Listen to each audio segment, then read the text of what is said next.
Have you ever stopped to think about the single most incredible engine ever built? It's not in a supercar, it's not in a rocket, it's actually right there inside your chest. Today, we're going to take a look under the hood at the human heart, the tireless, powerful engine of life.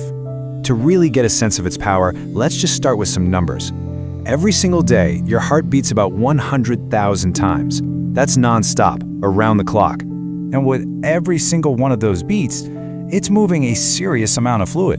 I mean, even when you're just resting, your heart is pumping about 5 liters, that's over a gallon, of blood every single minute. Now do the math on that. Over a full day, and you're looking at over 2,000 gallons of blood circulated through your body. That's enough to fill a small swimming pool. It's absolutely incredible. So how in the world does it pull this off? Here's our game plan. We'll start by looking at the heart as your body's engine. Then we'll explore its brilliant 4-chamber design, find its electrical spark, and decode that classic Lub-DUB sound. Then we'll see how to measure its performance and, most importantly, how to keep your engine healthy. So, what is this engine we keep talking about?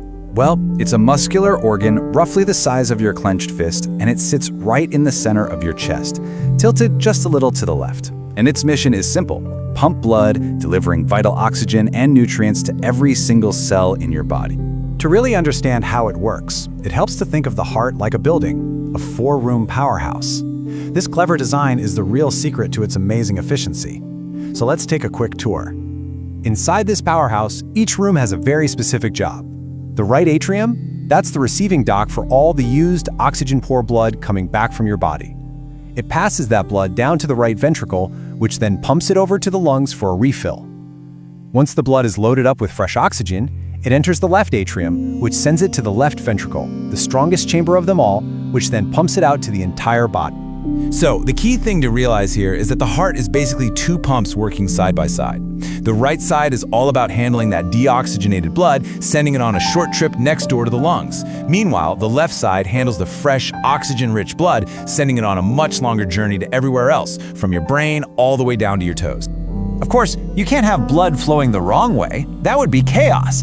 And that's where the heart's 4 valves come in. They're like perfect little one-way doors, snapping shut after blood passes through to prevent any backflow. It's what keeps the whole system running efficiently in one direction. But what tells the heart muscle when to pump? You might think it's the brain, but not directly. The heart actually has its own internal power source, a sophisticated electrical system that generates the signal for every single beat. The whole process kicks off in a tiny cluster of cells called the sinoatrial node, or SA node for short. This is the heart's natural pacemaker. It's located in the right atrium, and it's the part that fires off the electrical impulse that starts the whole process, setting the rhythm for your heartbeat. From that SA node, the electrical signal just zips across the top 2 chambers, the atria, causing them to squeeze blood down into the ventricles. The signal then hits a little checkpoint called the AV node, which cleverly pauses it for just a split second, long enough for the ventricles to fill up with blood. Then the signal is released, traveling down to the ventricles and causing that powerful contraction that sends blood shooting out to the lungs and the body. It's a masterpiece of timing. So we have this incredible electrical coordination going on. But how does that actually translate into the physical pumping action we can hear and feel? Well, this is where we get that iconic Lub-DUB sound of a heartbeat. Now here's a really cool fact that most people get wrong. That sound, it's not the muscle squeezing. What you're actually hearing is the sound of those one-way valve doors we talked about snapping shut with perfect timing. It's a mechanical sound, not a muscular one. Let's break it down. That first sound, the lub, happens when the valves between the upper and lower chambers close. The second, sharper sound, the dub, is the sound of the valves leading out of the heart to the lungs and body closing a moment later. Lub-DUB, Lub-DUB, a perfectly coordinated mechanical symphony. Okay, now that we understand the mechanics, how do we actually measure the performance of this engine? In medicine, there's a key metric that tells us exactly how much work the heart is doing at any given moment. It's called cardiac output, and this is the big one. It's simply the total amount of blood your heart pumps in 1 minute. It's the ultimate measure of how well the heart is meeting your body's demands for oxygen and nutrients. And the math behind it is surprisingly simple.